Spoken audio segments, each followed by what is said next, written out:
Hey you, don't go to Whispering Pines Campground after dark. Welcome in, traveler. I'm Echoes, your night guide for this journey into the dark. If you love stepping into the quiet, forgotten corners of the night with me, take a second to hit that like button, drop a comment, and subscribe. We're on our way to 500 subscribers, and every single one of you carrying a light along this path means the world. Check out our scary travel playlist. You won't regret it.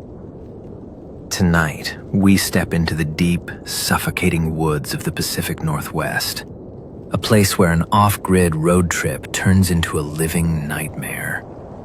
Welcome to Sleepy Echoes Unwind, where the night remembers old stories. Now, light your lanterns, slow your breathing, and let's drift into the hush of the night. They say you should always trust your gut, right? That little voice in the back of your head that screams when something is wrong, when a place just feels off, when the silence gets too loud. I didn't listen to that voice in the summer of '84, and I've regretted it every single day since. Some places aren't meant to be found. They just wait out there, hidden off the beaten path, patient and hungry. And if you're unlucky enough to stumble into one, it will never, ever let you go. Not really. Section 1. The Dream. The summer of 1984 was supposed to be our great escape. My girlfriend, Sarah, and I were 22, fresh out of draining, dead-end jobs. The kind that paid just enough to make you feel trapped, but not enough to actually live. She'd been a waitress at a greasy spoon where the coffee was always burnt. "No more," she'd said, tossing her apron onto a chair. "No more smelling like bacon grease and regret." I'd been a ghost stocking shelves on the graveyard shift at a grocery store, haunted by the fluorescent hum of the freezer aisles. For nearly 2 years, we saved every penny we could, fueled by a shared dream. And the dream was simple. America. Not the 9-to-5 picket fence America, but the one that lived on the dog-eared pages of a Rand McNally atlas, the one waiting to be discovered somewhere past the city limits. Our chariot for this grand adventure was a 1973 Winnebago Chieftain we'd bought from a retired couple. A beast of a machine, 27 feet of faded beige and burnt orange, with a temperamental engine and a whole personality of its own. We christened her the Wanderer. We spent weeks fixing her up, turning her into our little cocoon of freedom. Sarah sewed new curtains with a cheerful sunflower pattern. I installed a new cassette player. Our soundtrack was a collection of tapes: The Cure, The Smiths, REM, the music of kids searching for something real. The Wanderer smelled of old vinyl, pine-scented cleaner, and the faint, sweet smell of Sarah's strawberry shampoo. It was the smell of home. A home that could move wherever we pointed it. We left in late July and never looked back. Those first few weeks were a blur of pure, unfiltered joy. We drove through sun-drenched farmlands, past rolling green hills, into vast, open plains that made you feel both impossibly small and infinitely free. This was an age with no cell phones, no internet, no GPS.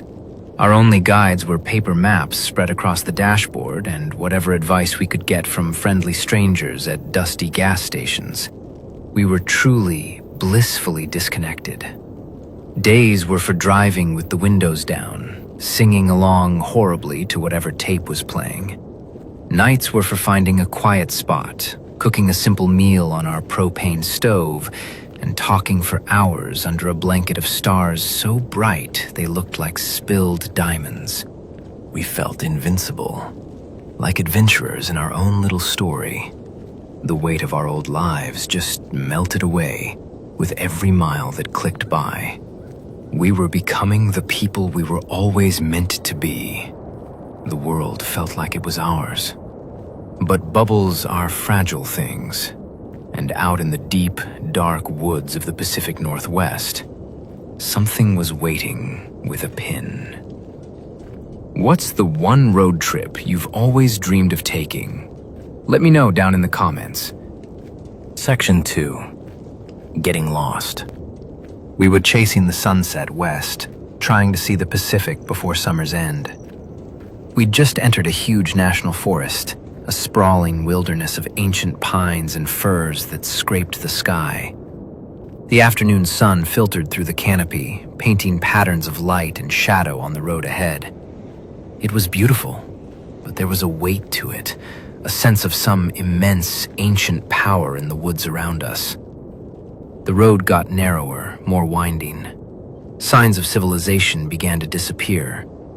The mistake was a small one, a fork in the road that wasn't on our worn-out map.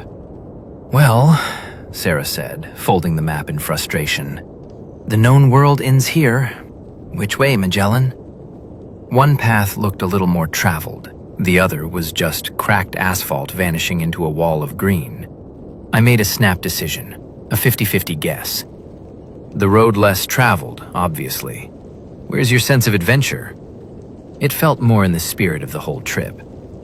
For the first 10 miles, it seemed like I'd made the right choice. But then the asphalt gave way to gravel, and the trees pressed in closer, their branches like gnarled fingers scraping against the sides of the Winnebago. The sun was getting low, casting long, distorted shadows. A quiet unease started to creep in. The happy chatter died down. The fuel gauge was dipping dangerously toward empty. I tried the radio, but twisting the dial just gave us a wall of harsh, hissing static. "I think we're lost," Sarah said, her voice a whisper. She was trying to be calm, but I could see the worry in her eyes. I forced a smile. "It's okay. These old service roads always loop back to the main road eventually." I didn't believe a word of it. I could feel it in my gut, that thrumming anxiety that says you've gone somewhere you shouldn't have. The road was getting worse, barely a dirt track now. A thick carpet of pine needles muffled the sound of our tires, making our progress feel eerily quiet. It felt like the woods were swallowing us. Dusk was bleeding into twilight. We couldn't go back. We didn't have enough gas. Our only choice was to press forward and pray for a sign. And then we saw it. Nailed to a huge pine was a piece of wood, so weathered it was almost part of the tree. On it, in shaky, hand-painted letters, "Whispering Pines Campground." An arrow pointed deeper into the woods. It wasn't on our map. A wave of relief washed over me. A campground, people, maybe a phone. It was a lifeline. Sarah wasn't so sure. "Mike, I don't know," she said, her hand tight on my arm. "It feels wrong. That sign looks like it was painted 100 years ago." She was right. It didn't look official. It looked like a warning. But the alternative was running out of gas. We were tired, scared, and desperate. "It's our only shot," I said, trying to sound more confident than I felt. "We'll pull in, ask for directions, and be gone in the morning." She reluctantly agreed. I turned the wheel, and the wanderer groaned as it plunged down the narrow track. You're at that fork in the road with a useless map. Do you take the worn path with a mysterious one? Tell me what you would have done. Section 3. Arrival at Whispering Pines. The path to the campground was a tunnel carved through solid darkness. The pines were so dense their branches wove together overhead. Our headlights cut a weak beam through the oppressive black. The air grew cold and heavy, thick with the smell of damp earth and rot. After a mile that felt like 100, the tunnel opened into a clearing. This was Whispering Pines. And in that first instant, every alarm bell in my head went off. The layout was just bizarre. It was a perfect man-made circle. Maybe 24 campsites were arranged in a neat ring, all facing inward toward the center. And in the dead center stood a single 2-story building made of dark timber. Its windows were all boarded up, its porch sagging. But the most unsettling part wasn't the weird layout or the creepy building. It was the silence, an absolute lack of sound. We'd been in forests before. There's always life, crickets, the rustle of animals. Here, there was nothing. A dead air silence so profound it felt like a pressure against our eardrums. "Where is everyone?" Sarah whispered, her voice barely audible. "It feels so staged." All the campsites were empty. Fire pits were cold. Picnic tables were green with moss. But they didn't look like they'd been abandoned for years. They looked recently vacated. A clothesline was still strung between two trees. A child's tricycle lay on its side, its red paint a shocking splash of color in the gloom. It was as if everyone had just stood up at the same time and walked away. "Mike, let's go," Sarah pleaded, her voice tight with fear. "Please, I hate this place." I should have listened. My brain was screaming at me to turn around, but pride is a stubborn, foolish thing. Besides, the gas needle was now sitting squarely on E. We were stuck. "It's just for one night," I said, my voice sounding hollow. "We're safer here than stranded on that track. We'll lock the doors. We'll be fine." We picked a site on the far side of the circle, as far from that central building as we could get. I parked the RV facing the exit, a small concession to my own growing dread. The second I killed the engine, the silence rushed back in. We didn't dare go outside. We locked every door, and Sarah went through and checked the latch on every single window. I got out a can of chili. She got out the bowls. We ate without a word, the only sound, the clink of our spoons. The sunflowers on Sarah's curtains seemed to mock us. "So, here's a question for you. You're out of gas, no cell service, and you found this place. Do you risk staying the night, or do you take your chances on foot in the dark?" Section 4. The fog. Night fell, and the fog came with it. It didn't roll in. It was born from the forest itself. We watched from the small window over the sink as it seeped from between the pine trees, a low, spectral vapor. It slithered across the ground like 1,000 white snakes, silent and purposeful. "This isn't normal fog, Mike," Sarah said, gripping the edge of the counter. "Look at how it's moving." I tried to be rational. "It's just a temperature inversion or something. It gets thick in the mountains." But I didn't believe it. This wasn't weather. It was an invasion. The fog was unnaturally thick, an opaque wall of churning gray. It moved with a slow, deliberate intelligence, pouring into the center of the campground. It swirled around the base of the boarded-up building until it looked like it was floating on a roiling, spectral sea. Then it began to spread, swallowing the empty campsites one by one. It ate the tricycle, then the clothesline, erasing them. And then it came for us. We watched, horrified, as the first tendrils of mist licked at the tires of the Wanderer. Within minutes, the fog had completely surrounded us. The view from our windows went from a creepy, abandoned campground to nothing. Just a dense, featureless, swirling gray pressed in on all sides. The world outside our RV had ceased to exist. We were utterly, terrifyingly alone, adrift in a silent, white void. The cheerful sunflowers on the curtains now looked sinister. The familiar smell of our mobile home was gone, replaced by the damp, earthy stench of the fog, which seemed to be seeping in through unseen cracks. The silence had changed too. Before, it was empty. Now, it was full. It was a listening silence, expectant. We turned off the single, dim kitchenette light, plunging ourselves into darkness, hoping that, if we were quiet enough, whatever was out there in the fog might just pass us by. We huddled together on the small bed in the back, listening to our own ragged breathing and the heavy, patient silence. Section 5. The engine. The first sound, when it came, was almost a relief, but what replaced the silence was a much more active kind of terror. It was a low, distant rumble. An engine. For a split second, hope shot through me. A park ranger, another camper. But the sound wasn't right. It wasn't modern. It was a deep, guttural, chugging noise.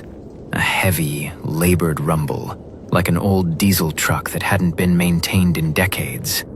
It had a rhythmic, loping quality. A sick-sounding chug, chug, chug that vibrated deep in my chest. And it was circling us, like a shark.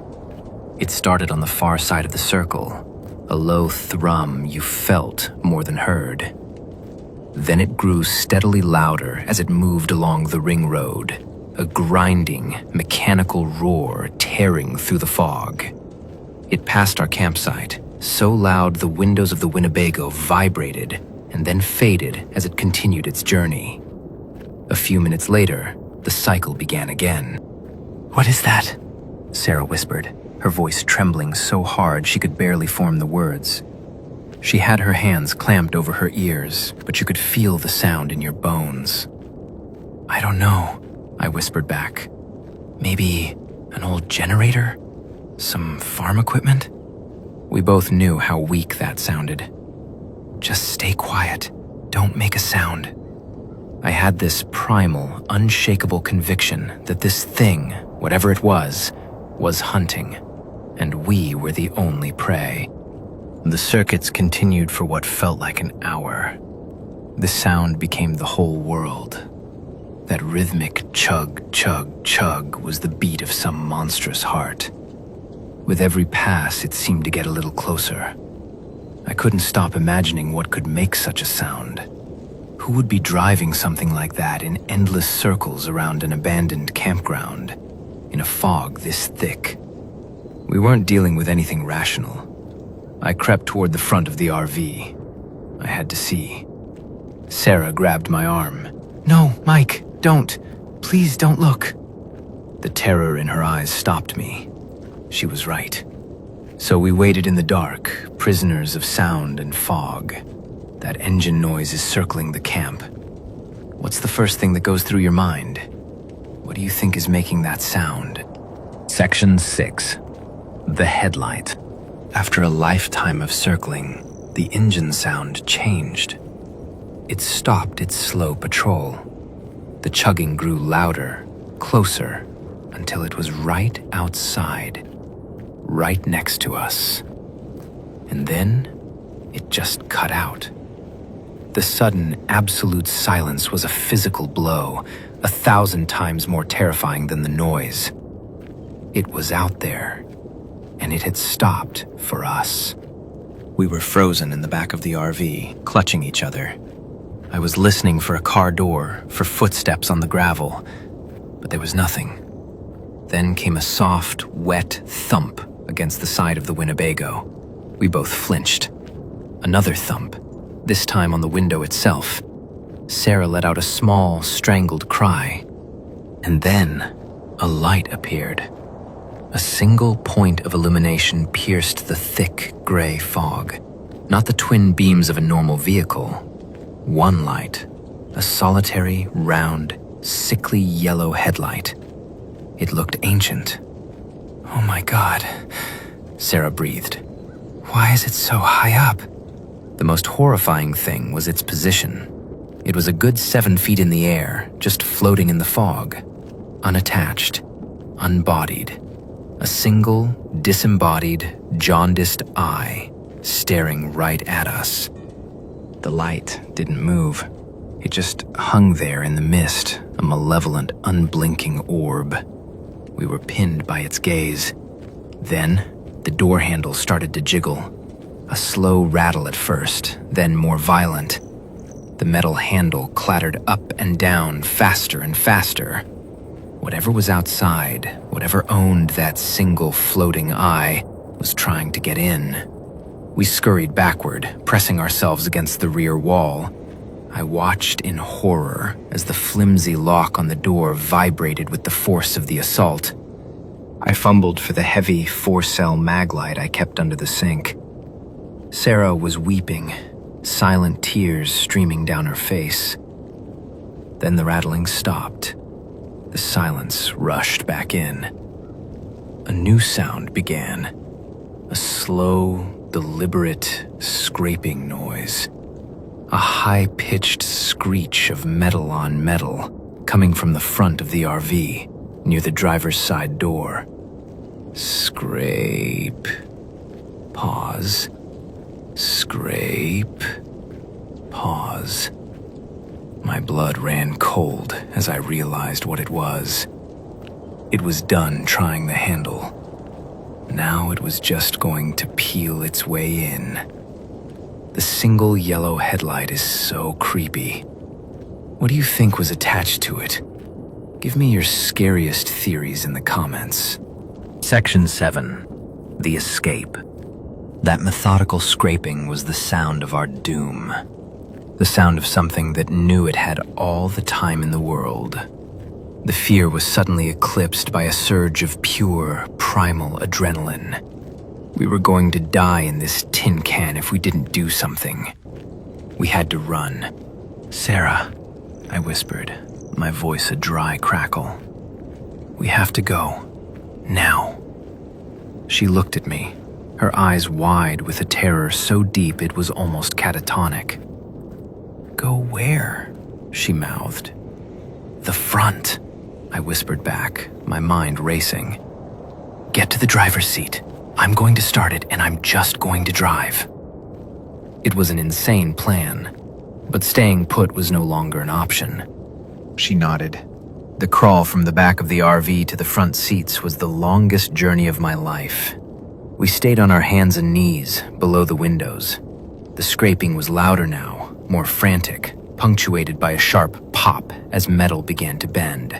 That single yellow eye was still visible, a constant, malevolent presence. I slid into the driver's seat, my body shaking so badly it took 3 tries to get the key into the ignition. Outside, there was a loud groan of tortured metal. It was about to give. Now or never.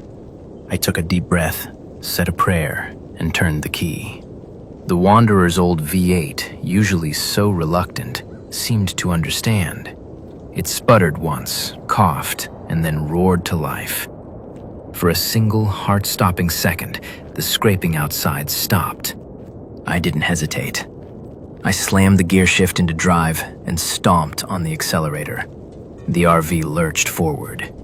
There was a tremendous crash, a sickening crunch of metal, and a sound like 1,000 light bulbs shattering. The entire frame of the Winnebago shuddered. We had hit it, and the single yellow light vanished. I didn't slow down.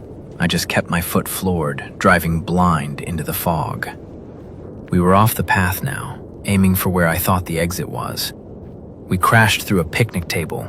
Branches scraped and clawed at us. A huge branch smashed the windshield, creating a spiderweb of cracks, but miraculously not breaking through. Then, I felt the tires catch the gravel road. I wrenched the wheel, and by some miracle, we were pointed in the right direction, flying back through that dark tunnel. I didn't let up on the gas until we burst out of the forest and the tires hit blessed, solid asphalt. Conclusion and CTA. We finally pulled into the parking lot of a brightly lit all-night motel. I killed the engine, and in the sudden silence, we both just sat there, shaking. The sun was rising. It looked beautiful and pure and completely alien to the horror we had just survived. We got a room and collapsed, but sleep never came. The next morning, in the harsh light of day, I went out to inspect the damage. The driver's side door was bent, its frame warped, with deep, long gouges scraped into the metal, as if from a massive claw. The front of the RV was dented, and embedded in the grille was a shard of thick, yellow, curved glass. From an old sealed beam headlight. There was no other debris, no blood, no sign of what it had been attached to. We threw the piece of glass into a dumpster behind the motel. We never spoke about what happened at Whispering Pines. Not really. We finished our trip, we saw the ocean, but the joy was gone. The open road no longer felt like freedom. It felt exposed. We sold the Wanderer a few months later. We couldn't stand to be inside it. It's been 40 years. Sarah and I went our separate ways not long after that summer. Maybe the trauma was too much, or maybe it just exposed a crack that was always there. I don't know. But I know that night has never left me. On cool autumn evenings when the fog rolls in, I feel a cold dread creep up my spine. I never found Whispering Pines on any map, and I've never been foolish enough to go looking for it. I don't know what was in that fog. I don't know what owned that single floating eye. And I don't ever want to know. Some places are hungry. They wait in the dark corners of the map, and they feed on people who get lost. So if you're ever on a lonely road at dusk, and you see a hand-carved sign for a place you've never heard of, just keep driving. Trust your gut. Don't go to Whispering Pines Campground after dark. Have you ever had a moment where your gut instinct screamed at you to run? The world is full of strange places, and I want to hear about it. If you have a story you'd like to share, you can submit it to the email in the description below. And if you want to hear more tales from the dark corners of the world, be sure to subscribe and turn on notifications. You never know what might be lurking just beyond the firelight. If you enjoyed tonight's tale, consider subscribing and leave a comment of what you liked most. Until next time, listener, blow out your lanterns. We shall meet again.